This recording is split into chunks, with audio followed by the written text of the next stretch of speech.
Alors, je fais cette vidéo parce que beaucoup d'entre vous m'ont demandé qu'est-ce que je pensais de la situation de Will Smith avec son épouse. Et je la fais parce que j'ai déjà insisté ici sur l'importance du choix de son partenaire comme, comme un facteur qui va avoir des implications directes sur votre capacité à réussir ou pas. Et je pense que le cas de Will Smith est un cas majeur qui nous démontre bien que quand tu choisis le mauvais partenaire, eh bien, ça va te couler en fait. Je veux que l'on revienne un tout petit peu sur le scandale Will Smith-Jada Pinkett. Et je vais vous donner simplement mon avis. À un moment donné, alors déjà, je tiens à le dire tout de suite, tout de suite. Les féministes du quartier, s'il vous plaît, libérez, laissez-nous tranquilles. On va se parler ici clairement. Parce qu'au bout d'un certain temps, il faut arrêter avec certaines bêtises. Je pense que la société est en train de nous amener, pour ceux qui suivent ce chemin-là, dans un vide abyssal. Ok? Il n'est pas question ici de remettre en question l'égalité entre hommes et femmes. Ça n'a absolument rien à voir. Les hommes et les femmes sont égaux en droit et en valeur. C'est clair et net. Par contre, dans les rôles, ils n'ont pas les mêmes rôles.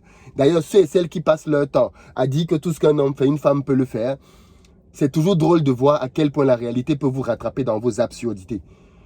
Voici le conflit en Ukraine, ok? Je ne vous ai pas entendu dire que pourquoi est-ce que ce sont les hommes qui sont restés en Ukraine pour se battre et les femmes et les enfants sont sortis. Je pensais que vous alliez dire que pour la première fois dans l'histoire, il faut que ce soit les femmes qui restent au combat et que les hommes sortent. Non, n'est-ce pas? À des moments donnés, la raison elle-même vous rattrape et vos bêtises d'égalité que vous voulez sortir à tous les niveaux, clairement, n'ont aucun sens. Absolument aucun sens. L'homme a pour rôle, et on le voit avec l'Ukraine, de protéger. Ok? L'un des rôles de l'homme, c'est de protéger sa famille. Et c'est pour ça que les Ukrainiens sont restés pour protéger leur famille. Et voilà pourquoi je dis toujours que ce n'est pas la place des femmes au combat. Les pays qui mettent les femmes dans l'armée au combat se trompent. Les femmes n'ont pas à aller mourir pour la patrie. Ce sont les hommes qui doivent le faire parce que c'est aux hommes qu'appartient le rôle de protéger. Les femmes peuvent avoir des rôles dans l'armée. Elles peuvent être... Dans l'armée, il y a plein de rôles. Elles peuvent être médecins, elles peuvent être plein de choses. Mais elles n'ont pas à aller mourir au combat pour défendre la patrie. Ça revient aux hommes. Ceci étant dit, cette clarification étant faite, permettez-moi maintenant d'analyser le cas Will Smith et sa femme, Jada Pinkett. C'est très important ce que l'on va voir et ce que l'on va se dire ici maintenant. C'est super, super important. Mais avant ça, je tiens juste à rappeler aux uns et aux autres qu'on a nos prochaines dates de formation et que j'espère que vous avez pris vos places parce que ça commence vraiment à se remplir. Douala, c'est le 23 avril, Yaoundé, c'est le 30 avril et on va parler de marketing digital. Comment se servir d'Internet pour exploser votre chiffre d'affaires. Il va être question pour moi de vous partager les stratégies que je mets en œuvre et comment vous pouvez les dupliquer dans vos business. Paris, pareil, le 21 mai, on est ensemble pour parler de marketing digital. Et puis les amis qui sont au Gabon, pour la première fois, on est à Libreville le 7 mai. Pour toutes ces dates-là, en barre de description, vous avez des liens qui vous permettent de réserver vos places avec les numéros de téléphone pour pouvoir le faire dans chacun des pays et dans chacune des villes quand c'est nécessaire. Alors, qu'est-ce qui se passe avec Will Smith et Jada Pinkett? Qu'est-ce qui se passe? Alors déjà, commençons par l'historique. Will Smith s'est marié. Will Smith a fait un premier mariage. Écoutez bien, hein? Will Smith a fait un premier mariage duquel il a eu un fils aîné. Très peu de gens le savent.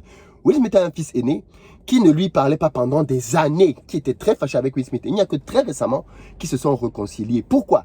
Parce que Will Smith avait décidé de quitter la mère de ce petit-là pour aller se mettre avec Jada Pinkett en estimant que Jada Pinkett était la véritable femme de sa vie et qu'il s'était trompé en se mettant avec cette précédente-là. Ok, moi je ne suis pas là pour commenter les choix personnels des gens. Ok, donc il a décidé de quitter Jada Pinkett, voilà, avec cette dame-là. Ok, premier point. Mais qui est Jada Pinkett? Qui est Jada Pinkett? Will Smith lui-même a fait une interview dans laquelle il révèle que Jada Pinkett a grandi avec Tupac. Tupac Shakur, tous ceux qui connaissent le rap voient qu'il était Tupac. Ok, le gars un peu gangsta. Rien à voir avec Will Smith. Deux profils totalement différents. Tupac c'est le gars, voilà, le gars des ghettos et tout. Will Smith, c'est le gars qui a grandi en Californie, Fresh Prince of Bel-Air, le gars qui a grandi dans des beaux quartiers, le gars qui a eu une belle vie depuis petit. Tout l'opposé de Tupac, un talent brut de rap. Mais un gangsta, ah, rien à voir, ok? Des deux, rien à voir. Elle a grandi avec Tupac et elle était folle amoureuse de Tupac, mais ils ne se sont jamais mis ensemble. D'ailleurs, Will Smith a révélé qu'ils n'ont jamais couché ensemble. Et tu te dis que ça s'arrête là, c'était juste un petit béguin d'ado. Mais pas du tout. Jada Pinkett est allée communiquer en disant au monde entier, écoutez bien, hein, qu'elle aurait préféré être avec Tupac plutôt que Will Smith. Est-ce qu'on fait ça? Est-ce que tu peux venir dire en mon... Je veux dire, peut-être que dans ton cœur, tu peux te dire ça. Oh, ça aurait peut-être été mieux avec elle. Tu peux peut-être penser ça. Mais d'un, tu gardes ça dans ton cœur et tu n'en parles jamais à personne. Absolument jamais à personne. Non seulement la dame en parle, mais elle se sent libre de venir en parler à tous les médias du monde entier. What? Et ton mari, c'est pas n'importe qui. Ton mari, c'est Will Smith, l'un des plus grands acteurs au monde, l'un des hommes les plus influents au monde. Allez voir les réseaux de Will Smith. Il est suivi par des dizaines de millions de gens. Tu viens parler comme ça de lui. Et tu viens anéantir, tu fais comprendre à tout le monde que oui, lui était un choix bis.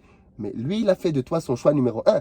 Il s'est fâché avec la mère de son fils et avec son fils pendant des années parce qu'il voulait être avec toi. Et toi, tu viens dire en Mondiovision que lui, c'était ton choix B et que tu aurais préféré être avec un autre qui est décédé. Ok. Will Smith passe dessus. Mais ça va plus loin. Elle va jusqu'à remplir la tête de ses enfants avec ce genre de choses. À tel point que la fille de Will Smith a écrit une lettre qui est très connue, dans laquelle elle écrit à Tupac, qui est mort, en disant que ma maman aurait été tellement bien avec toi, maman aurait été heureuse avec toi, on aurait aimé tous être heureux avec toi. Mais c'est pas ton père, ce mec. Ton père, c'est Will Smith. Elle a monté les enfants pour les enfants écrivent des lettres imaginaires à quelqu'un qui est décédé. Mais ça, c'est pas trop grave. Ça, c'est pas trop grave. Will Smith passe dessus. Ok, continuons. Elle va tromper Will Smith. Ok, ça peut arriver dans un couple. Ok, elle trompe Will Smith. Mais ce qui est choquant, c'est qu'elle trompe Will Smith avec qui? Avec avec l'ami de son fils. Ils ont 2 enfants, un gars et une fille. Elle trompe Will Smith avec l'ami de son fils. Comment vous interprétez ça? Tu trompes ton mari avec le copain de ton fils et elle vient dire ça en Mondiovision dans une émission. Comment est-ce qu'elle a trompé? Elle dit qu'elle souffrait beaucoup. Voilà, ok, on peut souffrir. Hein. Moi, je ne suis pas là pour lui jeter la pierre ou quoi que ce soit. Elle a le droit de faire les erreurs qu'elle a faites. Qui est parfait pour lui jeter la pierre, au fond? Elle fait ce qu'elle veut. Mais en face, moi, celui dont je veux parler aujourd'hui, c'est Will Smith, qui est venu briser sa carrière pour cette dame-là. Je veux juste qu'on parle d'abord de la dame. Ensuite, on va parler de Will Smith. Elle le trompe, ok? Avec le copain de son fils. Mais comme si ça ne suffisait pas. Comme si ça ne suffisait pas. Will Smith dit qu'elle l'a embarqué dans une relation libertine. C'est-à-dire qu'aujourd'hui, le couple Smith a le droit de coucher avec qui ils veulent. À la limite, chacun fait ce qu'il veut chez lui. Ok, moi, ça ne me concerne pas du tout. Chacun a le type de relation qu'il veut. Mais Will Smith dit que ce n'était pas son choix, ce n'était pas sa décision. Mais que elle, Jada Pinkett, avec son éducation, elle ne se sentait pas fidèle dans une relation. Elle voulait avoir la liberté d'aller avec autant d'hommes qu'elle veut. Et donc, il lui a concédé ça. Waouh! Ok, bon, maintenant, ok? Et le couronnement donc de tout ça, c'est que Will Smith s'est retrouvé à donner des claques, des gifles en Mondiovision à Chris Rock. Parce que Chris Rock a fait une blague déplacée sur sa femme. Remettons aussi un peu le contexte à cet endroit. Il faut toujours avoir le contexte. Quel est le contexte? Les Oscars 2016 de mémoire, que j'ai regardé et re-regardé 10 fois, le host, c'était Chris Rock. Parce que ce mec, il est brillant. Je tiens à préciser que Chris Rock, c'est avec Dave Chappelle, les Great of All Time aux États-Unis. C'est-à-dire qu'ils sont 2. Ce sont les meilleurs comédiens de tous les temps des États-Unis. Donc Chris Rock, dans le domaine de la comédie, c'est une sommité. Au-dessus, il n'y a personne.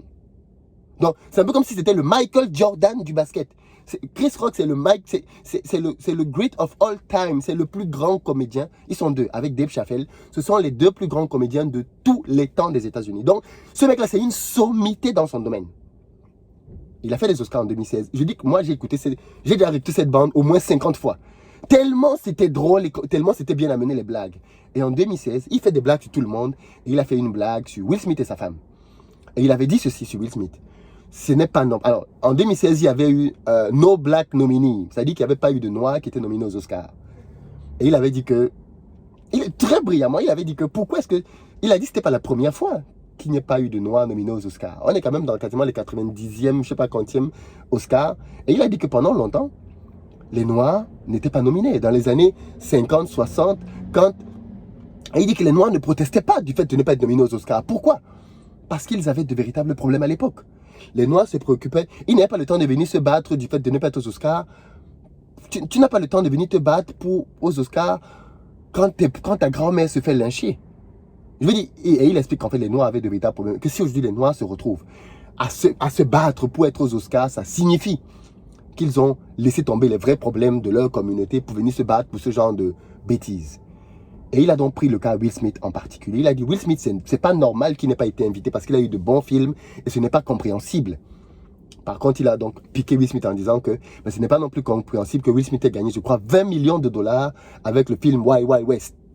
Et il a parlé de Jada Pinkett, la femme de Will Smith, en disant que Jada Pinkett a dit qu'elle boycottait les Oscars. Mais Jada Pinkett qui boycotte les Oscars, c'est comme lui, Chris Rock, qui boycotte les Oscars, les sous-vêtements de Rihanna.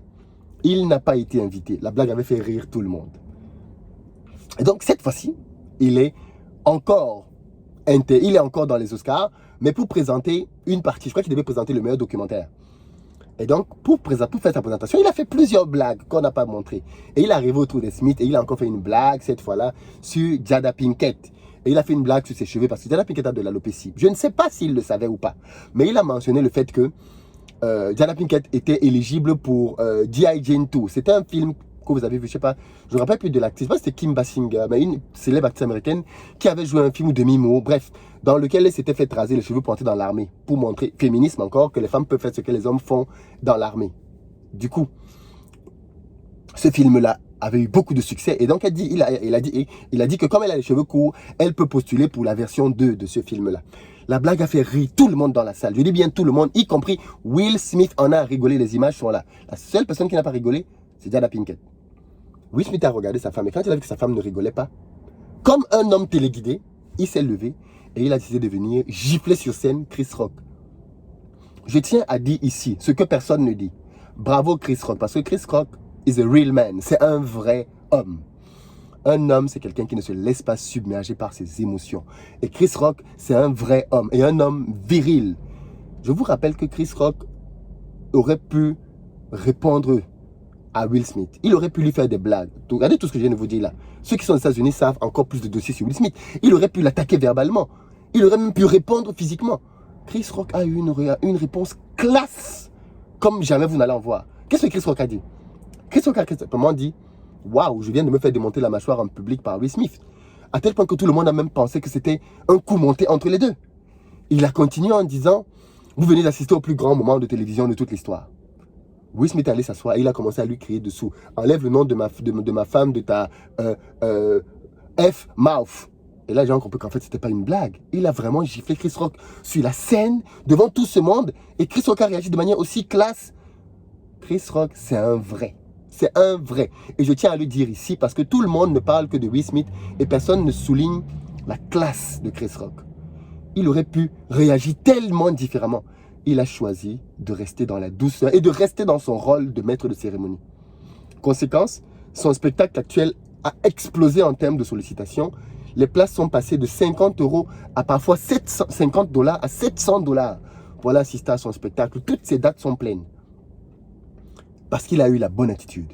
Will Smith, suite à ça, en a eu les conséquences. Des gens comme Netflix ont arrêté de collaborer avec lui. Et j'ai même appris maintenant que l'Académie des Oscars a décidé qu'il était inéligible pendant 10 ans. Tout ça pourquoi à la base? Tout ça parce que Will Smith est avec la mauvaise femme. Je ne dis pas que Jada Pinkett est une mauvaise personne. Je dis que ce n'est peut-être pas l'homme qu'il lui fallait. Et je dis qu'à Will Smith, c'était peut-être pas la femme qu'il lui fallait.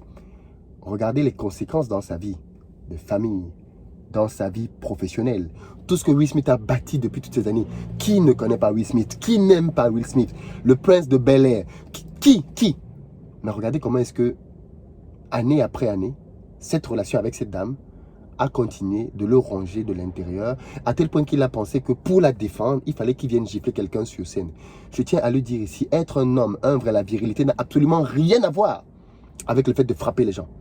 Être un homme fort dans la vie n'a absolument rien à voir avec le fait de s'en prendre physiquement, violemment aux gens, soit disant qu'on veut protéger les siens. Absolument rien à voir. Parce que si c'était ça, alors toutes les personnes qui n'ont pas de force physique seraient tout de suite éliminées. Être un homme et un vrai, et s'il faut le retenir, s'il faut retenir une chose de cette vidéo, pour les hommes, notamment, être un homme est vrai, c'est assumer ses responsabilités vis-à-vis de sa famille. C'est aussi simple que ça. Être la personne qui protège, qui pourvoit aux besoins des siens. C'est ça, être un homme. Tu cesses d'être un homme quand tu ne protèges plus ta famille. Tu cesses d'être un homme quand tu ne pourvois plus aux besoins de ta famille. Et on pourrait me dire, mais du coup, qu'est-ce qu'il aurait pu faire? Il avait le choix. Il aurait pu avoir une relation beaucoup plus classe, mature. Laquelle? Je vous rappelle que quelques minutes après, Will Smith a gagné le premier Oscar de sa vie comme meilleur acteur pour le rôle qu'il a joué dans le film Les Frères Williams. Film que j'ai vu dans un avion. Bravo, brillantissime. Oscar mérité. Mais quand il percevait l'Oscar, imaginez que Will Smith attendait d'avoir l'Oscar, parce que généralement, ils savent quand même à peu près quels sont leurs pourcentages de chance. Quand il perçoit l'Oscar, il vient sur scène. Et là, maintenant, quand il est sur scène, il fait son speech des Oscars et il répond à Chris Rock. En disant à Chris Rock, c'est lâche de s'en prendre à une femme qui est malade et de la ridiculiser devant le monde entier. Will Smith aurait eu les applaudissements de toute la planète. Tout le monde aurait dit bravo Will Smith. Et tout le monde se serait retourné contre Chris Rock. Parce qu'on aurait dit, mais c'est pas possible, comment tu peux faire ce genre de blague? Et bon, au final, qu'est-ce qui s'est passé? Eh bien, il s'est passé que Chris Rock s'est retrouvé, aujourd'hui à bénéficier des avantages de son silence. Et Will Smith s'est retrouvé pour être le paria, le gangster, celui avec qui personne ne veut traîner, parce qu'il a eu une attitude détestable. Et clairement, je vous le dis les amis, ne rigolez pas avec cette histoire de choix de votre conjoint ou conjointe. Je vous le dis encore une fois de plus. Si vous choisissez le mauvais ou la mauvaise partenaire, ça va vous détruire complètement. Et clairement, Will Smith en est un exemple. Will Smith en est un exemple. N'allez pas juste choisir une fille parce qu'elle vous plaît ou parce qu'elle est belle physiquement. Rassurez-vous de ses valeurs. Et rassurez-vous qu'elle va vous permettre de jouer votre rôle d'homme. Un homme a besoin d'être viril. C'est ça un vrai homme. Et une femme aime être avec un homme viril. Et c'est bien parce que Will Smith n'a pas joué son rôle de virilité que cette dame-là s'est permise de faire tout ce qu'elle fait. Vous pensez vraiment que Jada Pinkett aurait pu être avec Tupac? Et elle dit à Tupac qu'elle va aller avec qui elle veut? Vous pensez vraiment qu'elle aurait pu dire ça à Tupac? Non, moi je pense pas. En tous les cas, moi à la place de Will Smith, je serais quitté de cette relation il y a très longtemps. Très très longtemps, je serais quitté de là. Depuis trop longtemps même. Et il va continuer comme ça. Aujourd'hui, je ne sais pas s'il va pouvoir se relever de ça. Je ne sais pas s'il va pouvoir se relever de ça. 10 ans d'inéligibilité aux Oscars, mais surtout, quel grand film il va encore faire? Quel producteur va vouloir faire un film avec Will Smith s'il sait que son film ne va pas être éligible? Les grands producteurs font des films parce qu'ils vont gagner des Oscars. Mais si tu ne peux plus gagner des Oscars, qui va encore vouloir travailler avec lui? Tout ça, c'est pour sa femme. Qui a d'ailleurs fait un communiqué laconique suite à cette affaire. Non, à un moment donné, je pense que le respect a foutu le camp. Clairement, dites-moi ce que vous en pensez, mais je pense que c'est une situation qui mériterait d'être analysée. Et si vous pensez qu'on pourrait faire un live dessus pour en parler, dites-le aussi dans les commentaires. Rendez-vous à Douala, Libreville, Yaoundé et Paris pour les prochaines formations. Hasta la vista, soara!